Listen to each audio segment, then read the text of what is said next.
Yes, ni wakati mwingine mzuri sana, lakini pia ni siku nyingine nzuri sana. Tunakutana hapa kwenye kipindi kizuri kabisa cha Walei Tuzungumze. Mimi naitwa Goele Melkiori na tutazungumza mengi na kukaribisha tuwe pamoja wakati huu hapa mpaka pale ambapo tunakwenda kumaliza kipindi hiki. Lakini huu ni mwanzo na ni mwanzo mzuri kweli kweli. Studio hapa siko peke yangu, niko na dada Rose. Karibu sana. Asante. Tumsifu Yesu Kristo. Milele amina. Tutuambie leo tunakwenda kujadili kitu gani, lakini kabla, kama tunavyoanza ndivyo ambavyo tunaanza wakati wote, tuanze kwa sala. Asante. Kwa jina la Baba na la Mwana na la Roho Mtakatifu. Amina. Uje Roho Mtakatifu, uzienee nyoyo za waamini wako, washa mapendo yako, peleka Roho wako, vitaumbwa upya na nchi zitageuka. Tuombe. E Mungu uliyefundisha nyoyo za waamini wako, ukiwaletea mwanga wa Roho Mtakatifu, tunakuomba tuongozwe na yule Roho, tupende yaliyo mema, tupate daima faraja zake. Tunaomba hayo kwa njia ya Kristo Bwana wetu. Amina. Bikira Maria, msaada wa daima, utuombe. Enyi malaika na watakatifu wote wa Mungu, mtuombe. Kwa jina la Baba na la Mwana na la Roho Mtakatifu. Amina. Tumsifu Yesu Kristo. Milele amina. Ni Walei Tuzungumze, na tunazungumza nini siku ya leo? Asante sana mpendwa mtangazaji, mpendwa msikilizaji na nawe mtazamaji wa televisheni Tumaini. Leo tunazungumzia maisha ya kukesha, tukiwa tumeanza kipindi chetu cha majilio, tukiwa katika mada mama ya karakana ya uongozi. Lakini leo basi tutaongelea kile kwa ufupi majilio, lakini zaidi tunapaswa kuishi maisha ya kukesha. Maisha ya kukesha ndio itakuwa mada yetu siku ya leo, lakini mada kuu kabisa ni ile karakana ya uongozi. Karibu sana tuelewe tunapaswa kukesha kwa namna gani, kwenye maeneo yapi ndani ya Walei Tuzungumze. Asante. Basi kwa niaba ya mkurugenzi utume wa Walei Jimbo Kuu Katoliki la Dar es Salaam na kwa niaba ya utume wa Walei kwa ujumla, basi mkurugenzi amekwenda katika majukumu mengine ya kitume, na kwa namna pekee yeye binafsi anaomba kutoa shukrani za dhati kwanza kwa Mwenyezi Mungu, lakini basi kwa uongozi wa kanisa Jimbo Kuu la Dar es Salaam, viongozi wote wa makasisi wetu, pamoja na kamati tendaji ya halmashauri ya Walei na kamati ya maandalizi ya warsha, pamoja na waamini wote kwa ujumla, vyombo vya habari, wale wote waliohusika katika ulinzi, wale waliohusika katika kulinda afya, kila eneo. Anasema asanteni sana na anamuomba Mwenyezi Mungu awabariki kwa kuweza kufanikisha yale ambayo Mwenyezi aliachilia yafanyike na yakaweza kufanyika basi kwa uzuri kabisa. Anaendelea kusema kwamba hakika sifa, heshima na shukrani ni kwa Mwenyezi Mungu, na anaendelea kuhimiza tuendelee kuchapa kazi, tuendelee kusimama vema katika utume wetu na katika shughuli mbalimbali ambazo tunapaswa kufanya, tukijua kwamba daima tunapaswa kuongozwa na Roho Mtakatifu. Na leo tutasoma neno kutoka Mwinjili Luka sura ya 12 aya ya 35 hadi 48. Lakini pia tutaangalia maisha ya kiroho ya utume wa Walei kama wanavyotufundisha mababa wa Mtaguso Mkuu wa Pili wa Vatikani katika hati inayohusu utume wa Walei. Haya yote ni kutuwezesha kwamba tukijua tuko katika kipindi cha majilio, kinatuhimiza sana maisha ya kujiandaa na ujio wa Kristo. Ujio wa Kristo, tukikumbuka ujio wake kuzaliwa kwake, lakini pia tukikumbuka ujio wake wa mara ya pili kwa hukumu walio hai na wafu. Lakini tunajua kwamba anakuja kwetu pia kupitia wahitaji mbalimbali. Kristo anakuja kwetu muda wote kupitia hali mbalimbali. Kwa hiyo ni lazima hali zote hizo tuwe tayari kumpokea Kristo kwa unyenyekevu, tumpokee Kristo kwa imani thabiti, tumpokee Kristo kwa matumaini, lakini pia tukijibu upendo huo wa Mwenyezi Mungu kwetu, kwamba na sisi basi tumpende zaidi Mwenyezi Mungu na shukuru kwa upendo wake mkuu aliouachia kwetu, hata akuweza kumwacha mwanae wa pekee, bali alimtoa awe sadaka kwa ajili ya kuturudishia uhusiano wetu uliokuwa umepotea kwa sababu ya dhambi. Tusome neno kutoka mwinjili Luka sura ya 12 aya 35 hadi 48. Viuno vyenu na viwe vimefungwa na taa zenu ziwe zinawaka.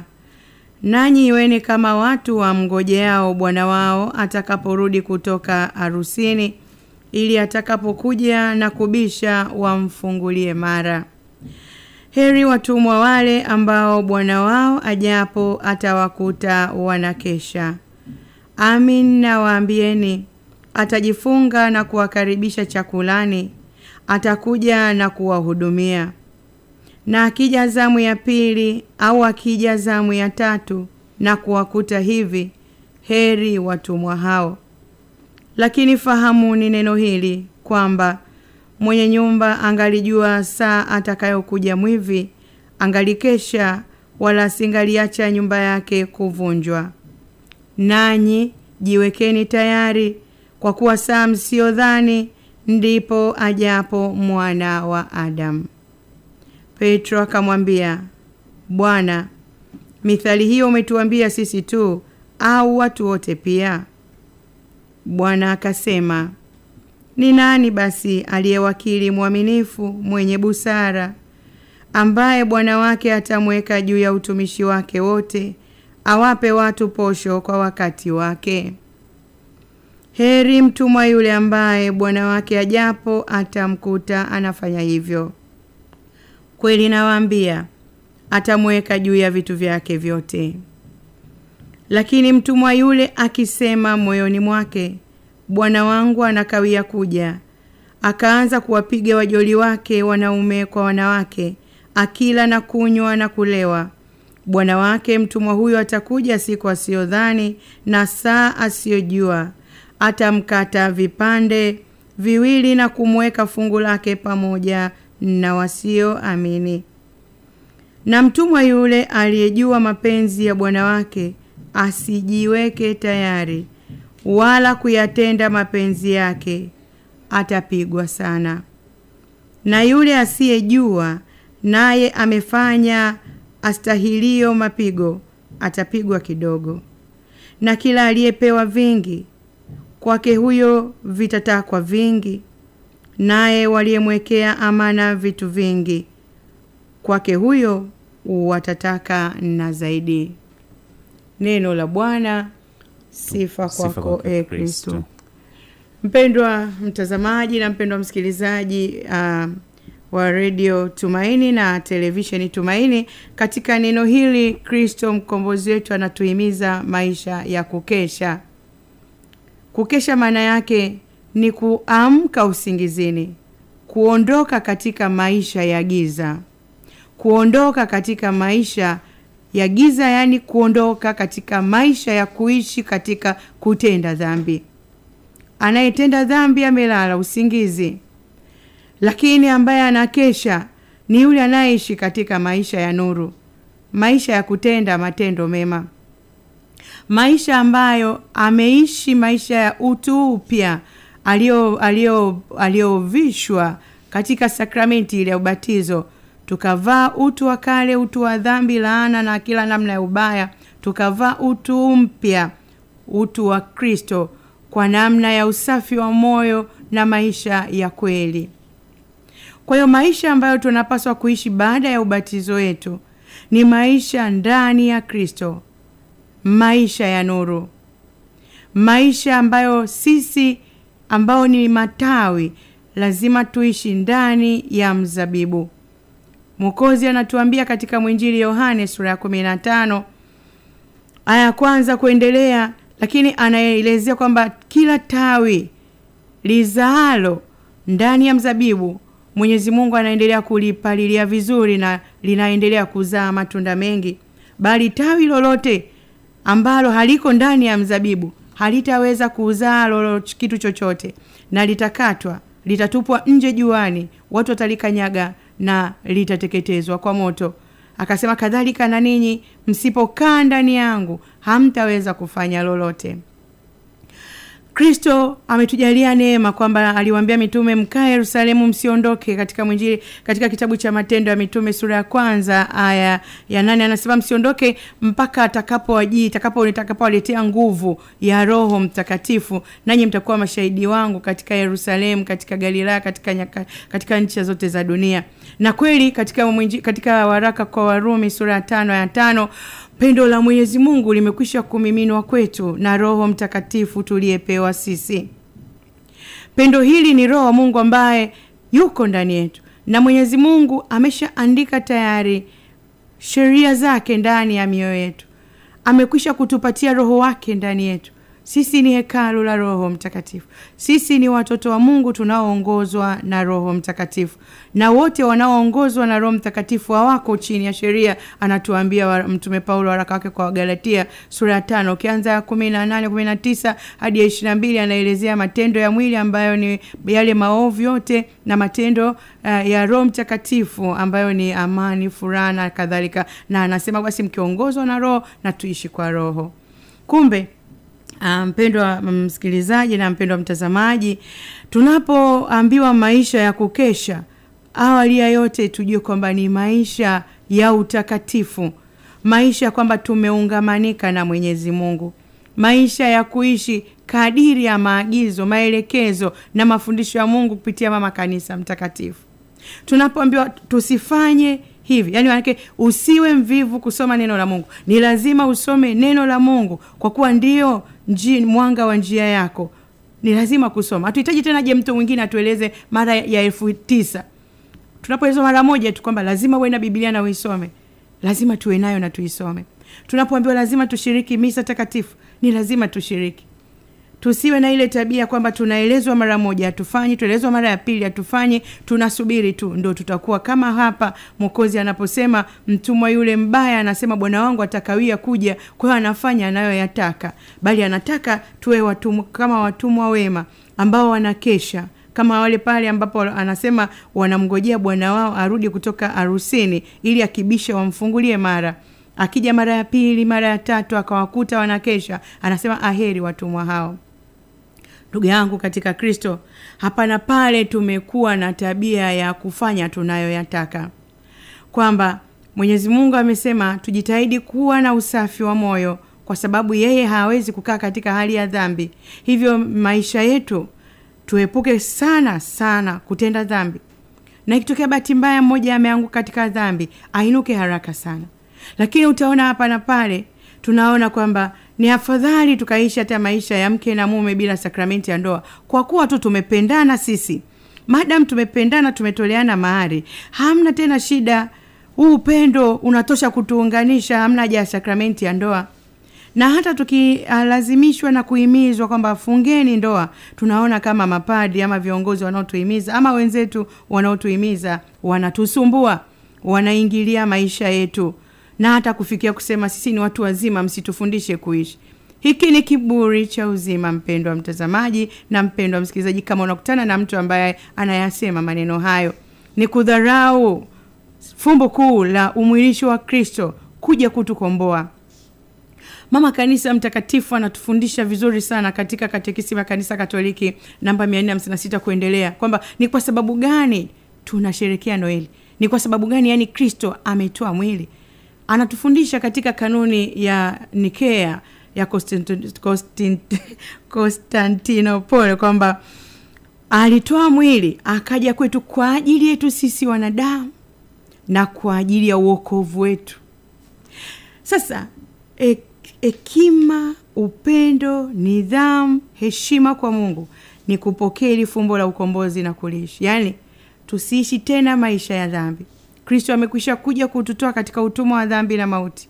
Amekuwa yeye ni kipatanisho kwa dhambi zetu. Ametukomboa, akatupatanisha na Mwenyezi Mungu. Akatuondoa katika kifungo tulichokuwa tumefungwa cha kutokumuona Mungu wala kuishi naye. Akatoa kile kiambaza kilichokuwa kimetutenga na Mungu. Lakini kwa yeye kufanyika sadaka pale Kalvari. Lakini ndio anakuja kwa njia hii ya majilio. kwamba Kristo alikuja akazaliwa kwetu na akakaa na sisi na akafanya yale aliyofanya, lakini tunasubiri ujio wa pili kwamba atakuja kwa hukumu walio hai na wafu. Sasa katika ujio huu wa pili inawezekana mimi na wewe tutakuwa tushaondoka duniani, lakini tutakuwa tuko wapi? Kuna hukumu ya pili lazima ije. Je, tunajiandaa? Hiyo hukumu anakuja kuwa hukumu, hata kuja tena kama kutubembeleza, anakuja kutoa hukumu. Saa hizi ndio tunatakiwa tujiandae ili atakapokuja kutoa hukumu ya mwisho tupate hukumu nzuri, hukumu tamu, hukumu ya kupendeza, yani kwamba kaeni hapa ninyi watoto wangu wazuri, mmekuwa kama kondoo, kaeni katika mkono wangu wa kulia, murithi uzima wa baba yenu wa mbinguni. Kwa hiyo tunapojiandaa katika kipindi hiki cha majilio, mpendwa msikilizaji, Mama Kanisa anatukumbusha kwamba majilio au Advent ni neno la Kilatini ambalo linatokana ama linamaanisha neno la Kilatini Adventus, linalomaanisha kuja. Kwa hiyo tunasubiri kuja kwa Mwokozi. Manabii walitabiri ujio wake, na kwa namna pekee tunaanza na nabii mpendwa, nabii Isaya. Anatukumbusha, anatufundisha, alitabiri ujio wa Mwokozi, na kweli Mwokozi alikuja tayari. Ndio maana tunafanya kumbukumbu ya kuzaliwa kwake Mwokozi. Lakini daima Kristo anazaliwa kwetu kwa sakramenti zake mbalimbali. Lakini pia anaendelea kutufundisha vitu mbalimbali. Ndio maana Mama Kanisa katika kipindi hiki cha majilio, ujio wa Masiha wetu, tunaanza kipindi kile tulivyoanza juzi hapa tarehe 30, tutakwenda mpaka tarehe 16 ya Disemba, ambako tunaendelea kukumbushia ujio wa pili wa Mwokozi kuja kwa hukumu walio hai na wafu. Alafu tarehe 17 hadi Noeli ni ujio ule wa kwanza ambao Kristo alizaliwa kwetu. Ni upendo wa Mwenyezi Mungu ambako Bikira alibeba mimba kwa uwezo wa Roho Mtakatifu, akauzalia ulimwengu Mwokozi, jua la haki. Hivyo tunamheshimu, tunampenda na tunamthamini mama yetu Bikira Maria, kwa sababu si tu alifanyika atende jambo pale, bali alishiriki fumbo hili la ukombozi, kwa kuwa Mwenyezi Mungu alimuandaa tangu hapo mwanzo.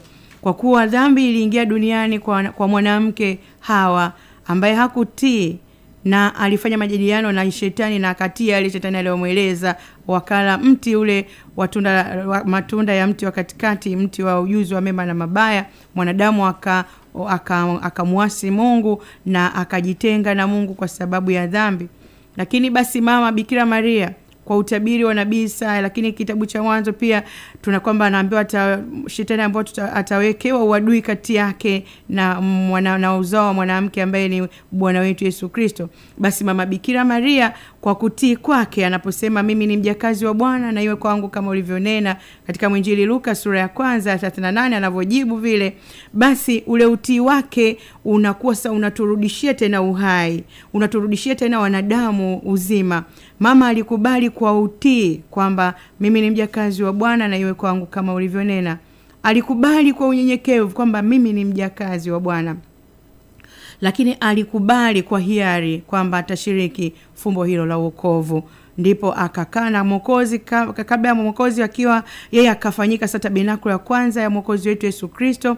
Lakini baada ya hapo ameendelea kushiriki na mwanae katika fumbo la ukombozi, na hata anapokea basi mwili wa mwanae katika kipindi kile cha mateso ya mwanae na hata kifo chake na kuzikwa. Lakini baadaye tunaona mwanae anapopaa mbinguni aliendelea kushirikiana na kanisa, akishiriki utendaji ndani ya kanisa, na Roho Mtakatifu alivyowashukia mitume siku ya Pentekoste, alikuwepo mama pamoja na wanawake kadha pamoja na mitume, na wakajazwa zaidi nguvu ya Roho Mtakatifu. Lakini mama alishajazwa tangu mwanzo, ndio maana alipata mimba kwa uwezo wa Roho Mtakatifu. Maana aliambiwa litakujia nguvu za yule aliye juu na utapata mimba kwa uwezo wa Roho Mtakatifu. Okay.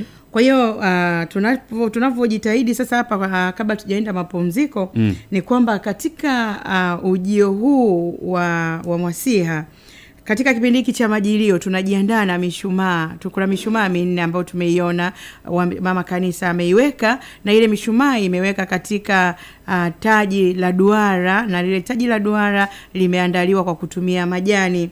Lakini basi tunaambiwa kwamba katika kipindi hiki mishumaa hii 4 mitatu ina rangi ya urujuani, kama urujuani zambarau, na mshumaa mmoja una rangi ya waridi au tunasema rangi kama pinki. Lakini rangi ya urujuani inawakilisha utawala, inawakilisha ukuu, inawakilisha ufalme, lakini pia ni rangi ya majuto, ni rangi ya kuomba toba. Kwa hiyo tunajiandaa kwamba mtawala mkuu anakuja, Kristo Yesu. Tunajiandaa kwamba mkuu wetu Yesu Kristo anakuja. Ufalme wake usio na mwisho, ufalme wa amani, ufalme wa kweli, ufalme wa uzima unatawala na tayari upo. Lakini pia unatuandaa kujuta makosa yetu na makosa ya dunia nzima ama wenzetu ulimwenguni. Na rangi hii pia inatukumbusha sana ujio wa ufalme wa Bwana wetu Yesu Kristo, na pia inatuhimiza tujitahidi sana kujuta tunapojongea ujio huu wa Bwana. Tuachane kabisa na dhambi ili Bwana atukute tukiwa tayari. Na mshumaa huu na mshumaa wa rangi ya pinki unaonyesha alama ya furaha, unawakilisha furaha kwamba Bwana yu karibu. Furahini kwa sababu Bwana yu karibu. Na mishumaa hii kama nilivyosema imezungushwa na taji la duara na ambalo halina mwanzo, kuonyesha kwamba upendo wa Mungu, mpendo wa mtazamaji na msikilizaji, hauna mwisho. Hauna mwanzo, hauna mwisho. Ule upendo wa Mungu Baba upo milele na ni upendo usio na mipaka. Na kwa namna pekee majani haya mabichi yaliyoandaa taji hili ni kuwakilisha basi asili ya uhai, lakini pia ni rangi ya matumaini. Na mshumaa wa kwanza ambao uliwashwa Dominika basi ya kwanza ya Majilio tunauita mshumaa wa Nabii Isaya. Ni mshumaa ambao unatupa matumaini. Nabii Isaya anatupa matumaini makubwa ya ujio wa Bwana wetu Yesu Kristo, na ni ujio wa kwanza lakini pia katika ujio wake wa pili. Na utaona kwamba katika kitabu cha Nabii Isaya ambacho kimegawanyika katika sehemu tatu, katika kabla ya kwenda uhamishoni Babeli, wakati wa uhamishoni Babeli na baada, lakini inaonyesha maisha yetu sisi kabla ya kuja Kristo, wakati tuko na Kristo, lakini basi Kristo atakapokuja kutukomboa, kutuhukumu katika hukumu ile ya mwisho atakapokuja katika mara ile ya pili. Kwa hiyo tunaambiwa kwamba mshumaa huu wa matumaini tujitahidi sana kuwa karibu na Kristo na tumpokee Kristo. Tuwe na matumaini, na tumaini letu kuu ni kwenda kuishi na Mungu milele, ni kumuona Mungu milele. Linahitaji maandalizi hii safari ya kumuona Mungu. Na maisha ya kuishi bila kukesha ni kwamba unaweza ukasema nitajitahidi tu, nitakuja kuungama baadaye, unakufa katika hali ya dhambi. Kwa hiyo tayari utajikuta umeshaacha kumuona Mungu milele. Lakini unaweza ukasema nitatubu baadaye, ni kiburi cha uzima kwamba sinipo tu nitatubu, hamna shida. Lakini kudumu katika uasi ni kudumu katika kumchukia Mungu. Mungu anatuambia anayesema ananipenda lakini ashike amri zangu hanipendi. Kwa hiyo kumpenda Mungu tunahitajika kabisa kuepuka dhambi, kukimbia dhambi, kukataa dhambi, kumpinga shetani na kumtii Mungu. Na Dominika ya pili, mpendwa mtazamaji nawe mpendwa msikilizaji, ni mshumaa unaitwa mshumaa wa Yohane Mbatizaji. Ni mtangulizi mnyenyekevu ambaye alimtambulisha Kristo. Alisema, tazama mwana kondoo wa Mungu aondoaye dhambi za ulimwengu. Kwa hiyo na sisi tutajua kuona kwamba tunapaswa kumuiga mtakatifu Yohane Mbatizaji kwa sisi kuwa wanyenyekevu, kumtambulisha Kristo. Tunamtambulisha kwa namna tunavyowaza, namna tunavyoongea, namna tunavyotenda, namna tunavyotimiza wajibu wetu, namna tunavyoishi Ukristo wetu, namna tunavyoishi uungu wetu ulioshirikishwa ndani yetu na Mwenyezi Mungu. Kwa hiyo kama tunashiriki hivyo na kama tunafanya hivyo, tunapaswa kujua kwamba bado tunapaswa kuiita nguvu ya Mungu kwa namna pekee. Mtakatifu Yohane Mbatizaji anasema, tazama mimi sistahili hata kulegeza gidamu ya makamba za viatu vyake. Mimi nawabatiza kwa maji, lakini atakuja yeye atawabatiza kwa moto na Roho Mtakatifu. Kwa hiyo Dominika hii itukumbushe unyenyekevu, itukumbushe namna ya kumtangaza Mwokozi wetu Yesu Kristo. Lakini Dominika ya tatu inaitwa Dominika ya Mtakatifu. Mshumaa wa tatu wa Dominika ya tatu ni mshumaa wa Mtakatifu Yosefu. Hii ilikuwa ni mshumaa wa pili, Dominika ya pili ambao ni mshumaa wa Mbatizaji, lakini basi Dominika ya tatu ni mshumaa wa Yosefu Mtakatifu. Ni mshumaa wa waridi, mshumaa wa furaha. ni maandalizi yetu basi yanakaribia kukamilika. Kwa hiyo tunaanza kutoka kwenye ile rangi ya urujuani, basi tunaingia kidogo ile ofifia, yani manake ile kilio, majuto, masononeko basi Mwenyezi ameyapokea, tunaanza kuingia katika hali ya utulivu, hali ya furaha, Kristo anazaliwa kwetu. Na wakati tunaenda mapumziko basi na Dominika ya 4 ni mshumaa wa Bikira Maria. Mshumaa huu wa 4 katika Dominika hiyo ya 4 ni mshumaa wa Bikira Maria, mshumaa wa upendo, mshumaa wa kuona kwamba Mungu amejifanya mwanadamu akaja kukana sisi. Ni upendo mkuu sana kwamba kwa jinsi hii Mungu aliupenda ulimwengu hata akamtoa mwanawe pekee ili kila muamini asipotee bali awe na uzima wa milele. Kwa hiyo Bikira Maria anatuzalia Mwokozi na tunakuwa na upendo huo mkubwa wa Mungu kutupenda, na sisi tuujibu upendo huo kwa sisi kutimiza mapenzi ya Mungu, kuishi kadiri ya mapenzi ya Mungu, kuishi katika muungamaniko na mshikamano wa Mungu, tuishi ndani ya Kristo na Kristo aishi ndani yetu, na tupendane wote, tumpende Mungu lakini tuwapende jirani, tupende mazingira, tuyatunze na tuishi ukweli na tutende ukweli. Asante, tumsifu Yesu Kristo. Milele amina. Msikilizaji, tunakwenda mapumziko wakati huu, lakini kubwa zaidi la kuzingatia ni kwamba kutoka halmashauri ya Walei tuko na Rose Gerard hapa, lakini mimi naitwa Goile Melchiori kutokea Tumaini Media. Tuko pamoja na wewe. Kumbuka tunazungumza mada nzuri kabisa kuhusiana na karakana ya uongozi. Hii ni mada kuu, lakini pia tuna mada ndogo leo tunaitazama maisha ya kukesha. Tumeelewa vizuri kweli ni namna gani tunapaswa kuishi maisha ya kukesha, na tumepitia pia Injili ile ya Luka ya 12 aya ya 35 mpaka 48. Kukesha maana yake nini? Tumeelewa ni kuamka usingizini, kuondoka katika maisha ya giza. Maisha ya utakatifu tunapaswa kuyaishi wakati wote, maisha ya kumjua Mungu na kusoma maandiko wakati wote na kushiriki misa takatifu. Lakini pia tumeangazia hapa kuhusiana pia na maisha haya ya kutoka kwenye giza, ni pamoja pia hata kuhusiana na kufunga ndoa. Kwenye sakramenti ya ndoa, wewe umetoa mahari, umetolewa mahari, unaishi na mwenzio, unaona kama vile wanaokuhimiza ufunge ndoa au upate sakramenti ya ndoa ni kama vile wanajisumbua. Wewe ni mtu mzima, upendo pekee unaona kwamba ndio unatosha. Hapana, iko ni kiburi cha uzima. Hapo ni kuishi katika giza. Tunapaswa kujiandaa mapema ili anaporudi kuja kutuhukumu Mwokozi, basi atukute tumejiandaa kwenye kupokea hukumu iliyokuwa nzuri kabisa. Lakini hiki ni kipindi cha Majilio. Tumejifunza hapa mambo mengi mazuri ndani ya Walei. Tuzungumze wakati huu hapa. Tumejifunza maana ile mishumaa 4 na tutarejea pia kuzungumza mengineyo. Tunakwenda break, lakini jambo lingine la ziada ambalo napenda ni kushirikisha katika kipindi hiki cha Majilio.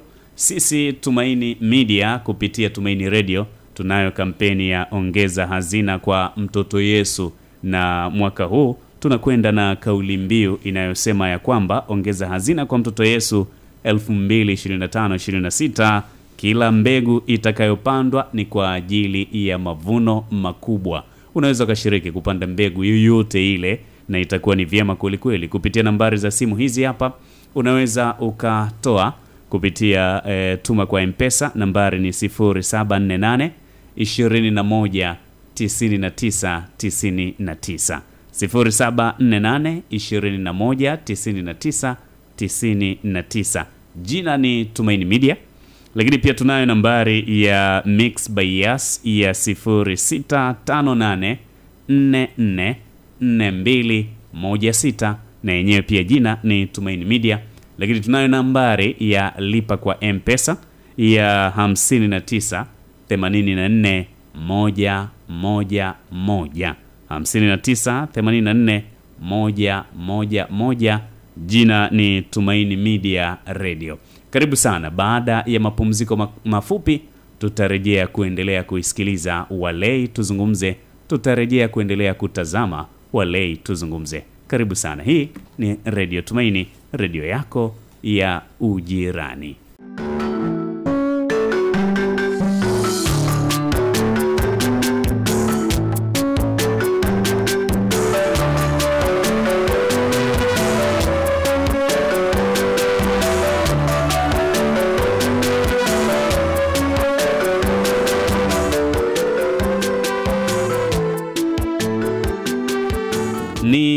walei tuzungumze ikiwa live kupitia Radio Tumaini, radio yako jirani. Tunakukaribisha sana hapa. Mimi naitwa Goele Melkiori.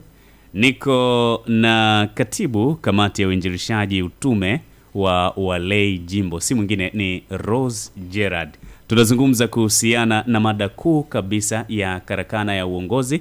Leo hii tukiwa tunapitia kwenye maisha ya kukesha.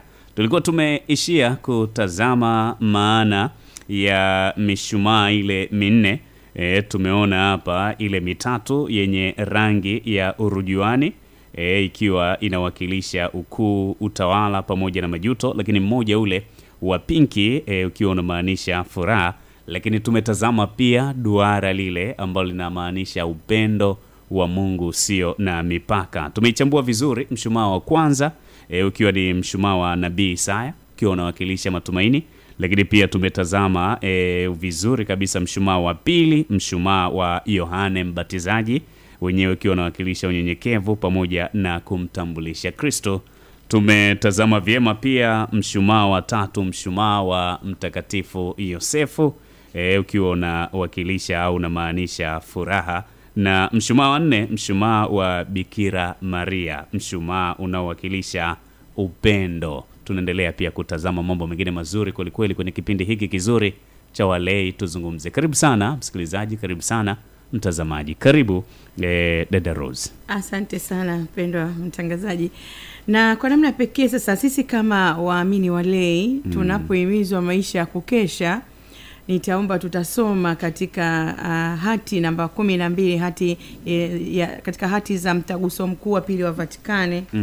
Tuanze hii hati namba 12, naomba nisome tu kuanzia namba 3 hadi namba 4. Hii ni sehemu inayotuonyesha ambavyo Mwenyezi Mungu kupitia mababa wa Mtaguso Mkuu wa Pili wa Vatikani wanatuhimiza namna ya kutumikia, namna ya kuishi, kuwajibika, lakini katika kukesha, katika hali ya kukesha. Kwa hiyo tujitahidi kila mmoja basi aweze kusikiliza vizuri na kuona ni wapi nilikuwa nimesinzia, niweze kuamka na kutenda vizuri. Katika hati hii ya utume wa walei ambao ni hati ya 12, lakini nikianza namba 3 na 4, msingi wa utume wa walei anatuambia haki na wajibu wa utume wa walei hutoka moja kwa moja na muungano wao na Kristo aliye kichwa, kwa sababu hali wameingizwa katika mwili wa fumbo wa Kristo kwa njia ya ubatizo, wakapewa nguvu kwa uweza wa Roho Mtakatifu kwa njia ya kipaimara. Hapo wanaagizwa kwa utume wa Bwana mwenyewe. Wao wanawekwa wakfu ili kufanywa ukuhani wa kifalme na taifa takatifu, ili watoe dhabihu za kiroho kwa njia ya utendaji wote na kumshuhudia Kristo katika mahali pote. Aidha, kwa njia ya sakramenti, hasa Ekaristi, mapendo ambayo ni kama mtima wa utume wote yameshirikishwa kwao na kulishwa. Utume unatekelezwa katika imani, tumaini na mapendo ambayo Roho Mtakatifu hueneza mioyoni mwa wanakanisa wote. Naomba nirudie sentensi hii. Utume unatekelezwa katika imani, tumaini na mapendo ambavyo Roho Mtakatifu hueneza mioyoni mwa wanakanisa wote. Na ni katika amri ya upendo iliyo amri kuu ya Bwana kwamba Wakristo wote wahimizwa kutafuta utukufu wa Mungu kwa ujio wa ufalme wake na uzima wa milele kwa watu wote, ili wamjue Mungu wa pekee, wa kweli na Yesu Kristo aliyemtuma. Waamini wote wametwishwa mzigo wenye heshima wa kutenda kazi ili ujumbe wa wokovu wa kimungu ujulikane na kupokelewa na wanadamu wote popote duniani. Pendwa mtazamaji, kabla sijaendelea kusoma, kwa hiyo pale ambapo tutasema upendo wetu sisi wa kumjaliwa huyu mtoto na Mungu, hatumbatizi sasa hivi, tumbatiza baadaye tukishafanya sherehe. Wacha tumsimike katika upagani kwanza. Aendelee kuwa mpagani mpaka tuweze kupata fedha za kufanya sherehe, tununue sijui visare gani, tuweke mziki, chakula, mapambo, ukumbi, nijionyeshe na mimi nimebatiza, nina uwezo, ndipo nitambatiza huyo mtoto, muache aendelee kusimikwa katika upagani. Lakini tunaambiwa hapana, tunapaswa kuhakikisha kwamba ujumbe wa wokovu wa Mungu unajulikana kwa watu wote. Kwa hiyo kwa wale watoto wadogo wanaozaliwa wabatizwe mara moja. Sawa sawa. Ili huu ujumbe wa Mungu waupokee, wauishi na tuendelee kuwafundisha. Lakini pia kwa sakramenti nyingine za kipaimara, vijana wengi hawana sakramenti ya kipaimara sana. Ukimuuliza kwa nini, anakuambia sikupata muda wa kusoma. Kwa anaona ni vema niwe busy na maisha yangu na elimu ya kidunia kuliko nijifunze sakramenti ya kipaimara na kupokea haya mapaji 7 ya Roho Mtakatifu. Anaona naweza kuishi bila haya mapaji 7 ya Roho Mtakatifu. Naweza kuishi bila kukamilishwa katika Ukristo wangu, kwa sababu tunaingizwa katika Ukristo kwa sakramenti ya ubatizo, kipaimara na Ekaristi Takatifu. Sasa ameshabatizwa, amepokea Ekaristi Takatifu, hana tena muda wa kipaimara. Hao ni umuhimu.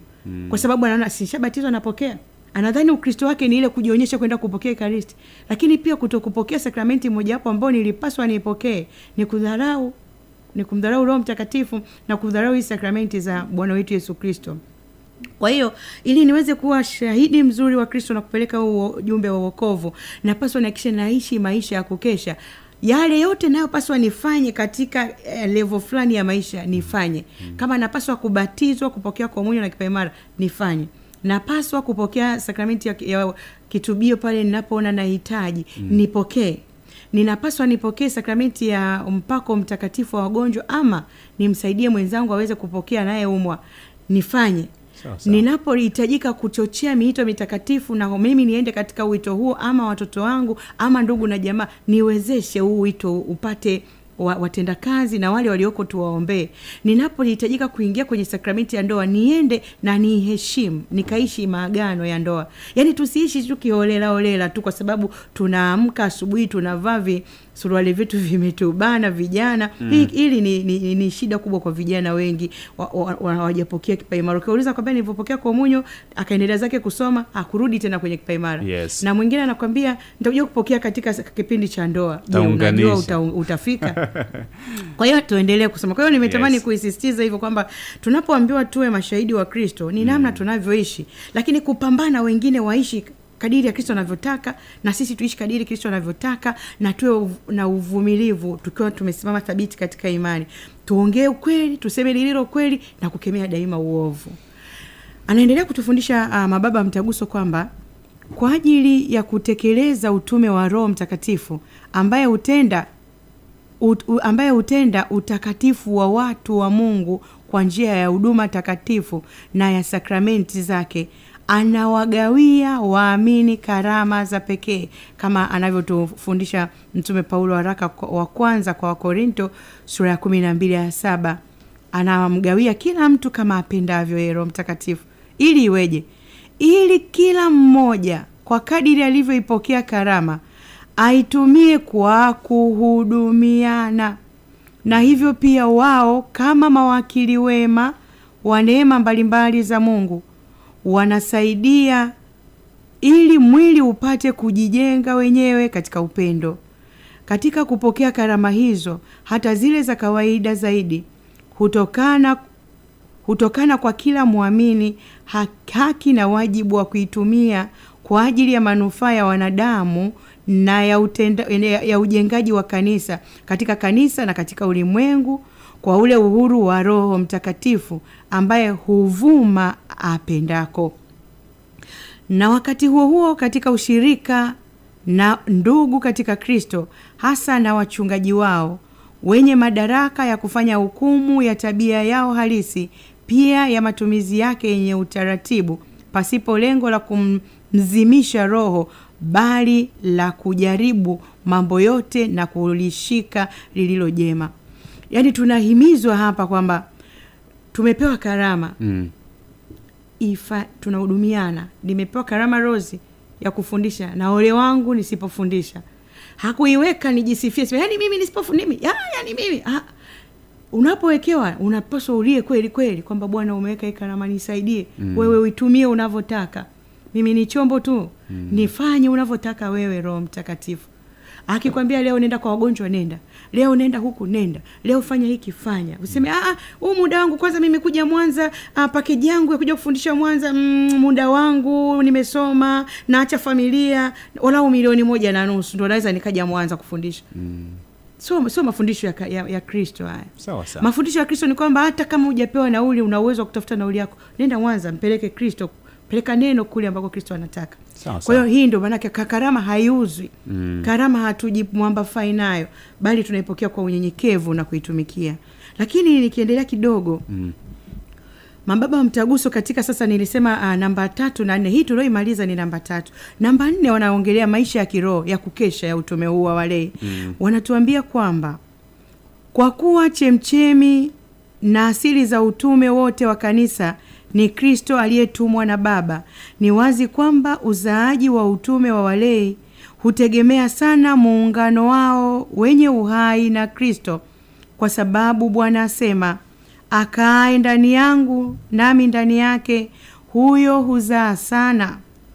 Maana pasipo mimi ninyi hamwezi kufanya neno lolote. Mwinjili Yohane sura ya 15 aya ya 5. Maisha haya ya muungano wa walei na Kristo hulishwa katika kanisa kwa misaada ya kiroho ambayo ni ya waamini wote kwa pamoja, hasa kwa njia ya mahudhurio ya dhati kwenye liturujia takatifu. Walei watumie misaada hiyo kwa namna ambavyo wakati wanatimiza kwa unyofu shughuli za ulimwengu katika hali ya kawaida ya maisha, wasitengane katika maisha yao na muungano wao na Kristo, bali wakue ndani yake katika kutimiza matendo yao kulingana na mapenzi ya Mungu. Kwa hiyo, kwa njia hiyo basi, lazima walei waendelee katika utakatifu wa moyo ulio tayari na mchangamfu, huku wakijaribu kumudu magumu kwa busara na subira.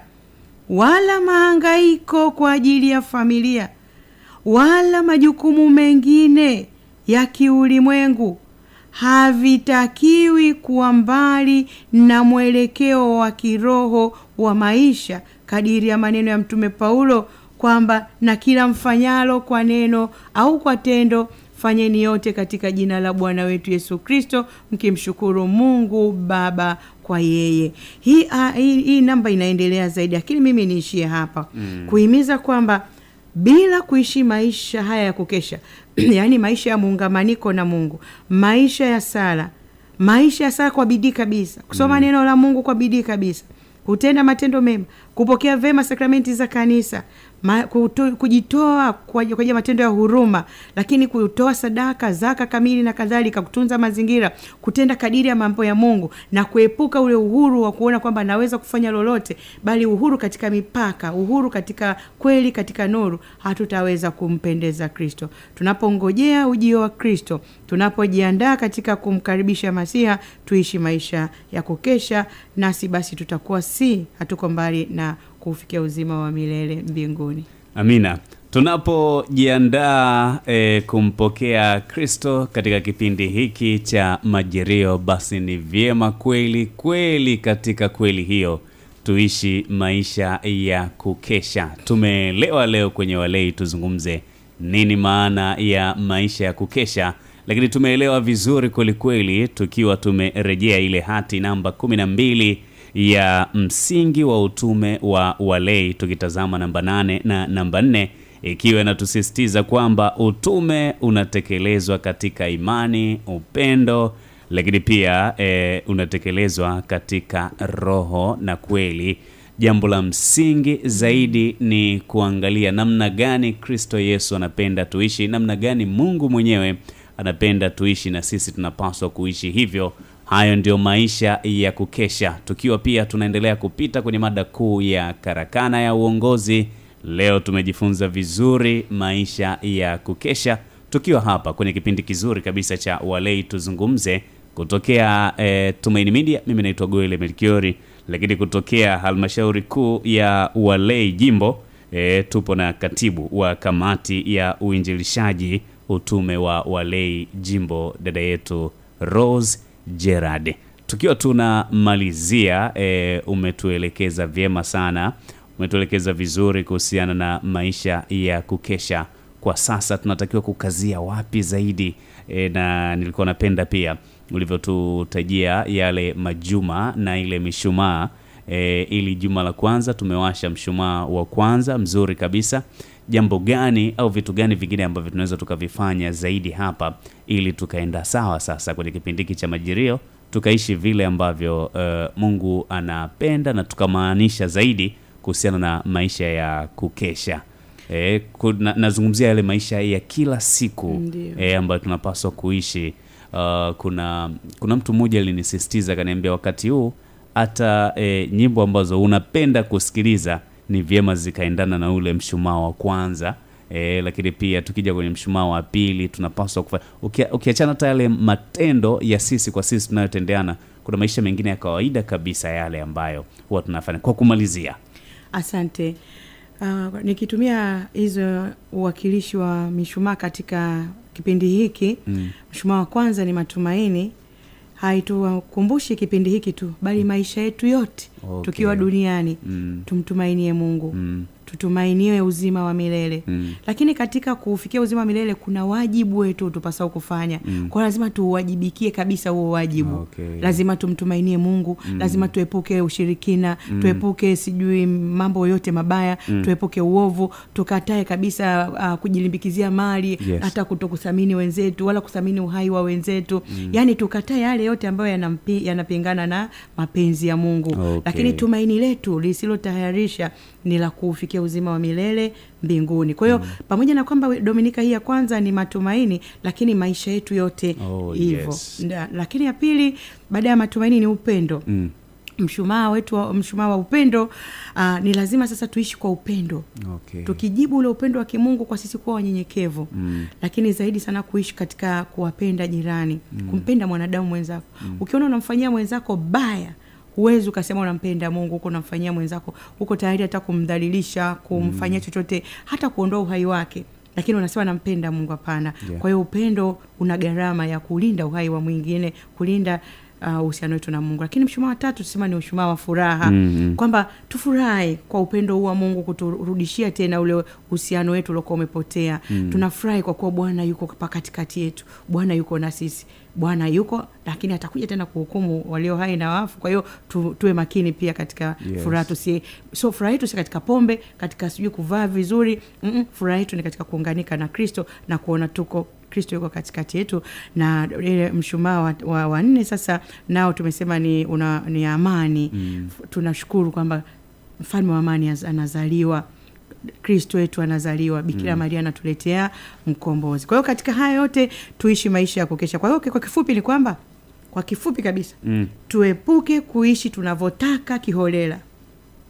Tuishi kadiri ya maelekezo ya Mungu na mama kanisa, na tuishi kwa tahadhari, tukijua kwamba tukijiachilia tutapotea kabisa milele. Sawa. Lakini tukijishikamanisha na Kristo, tukaishi katika kadiri ya mapenzi ya Mungu, na tukajibidisha katika utume wetu, tutaishi vizuri na tutakufa katika hali ya utakaso, katika hali ya usafi wa moyo, na tutaunganika na Kristo pamoja na watakatifu mbinguni, bila kusahau kuombea roho za Mariamu waliokotoa. Amen. Ni kipindi muhimu sana, kipindi kizuri sana, kipindi cha Majilio, kipindi kizuri sana, kipindi hiki cha Walei Tuzungumze, na tumezungumza vyema sana. Nikusi pia pamoja na mengi ambayo tunapaswa kuyafanya, basi ni kuongeza hazina kwa mtoto Yesu. Ni muhimu kweli kupitia Radio Tumaini. Basi waweza kufanya hivyo kupitia nambari ya Vodacom M-Pesa 0748 219999, lakini pia nambari hiyo inakuja jina la Tumaini Media.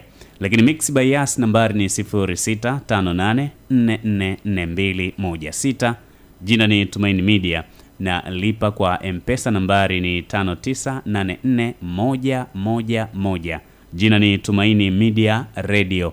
Ni vizuri kweli utakuwa umemaanisha maisha ya kukesha kama utaungana na sisi kwenye kampeni hiyo nzuri kabisa ya Ongeza Hazina kwa mtoto Yesu. Tufunge kwa sala. Asante. Mungu mwenyezi wa milele, Baba Bwana wetu Yesu Kristo, tunakushukuru kwa kuja duniani na kukaa na sisi wanadamu, ukatushirikisha uungu wako na ukatufanya watoto wako. Umetufanya kuwa wewe. Ni upendo mkuu. Tujalie neema ya kutambua ukuu huu uliotushirikisha, ili Mungu tuishi kweli kadiri ya yale yatupasayo kuwepo katika hali hiyo ya ukuu wa kimungu. Tunakupenda Mungu wetu. Tujalie tujiandae vema katika kipindi hiki cha majilio. Daima Kristo akae ndani yetu, azaliwe ndani yetu, aishi ndani yetu na sisi ndani yake, ili siku moja tuweze kufika mbinguni tukiwa tumetimiza utume wetu vema, na tuweze kuacha ushuhuda wa maisha yetu ya Ukristo kizazi hata kizazi. Tunaomba hayo kwa njia ya Kristo Bwana wetu. Amina. Kwa jina la Baba na la Mwana na la Roho Mtakatifu. Amina. Tumsifu Yesu Kristo milele. Amina. Asante.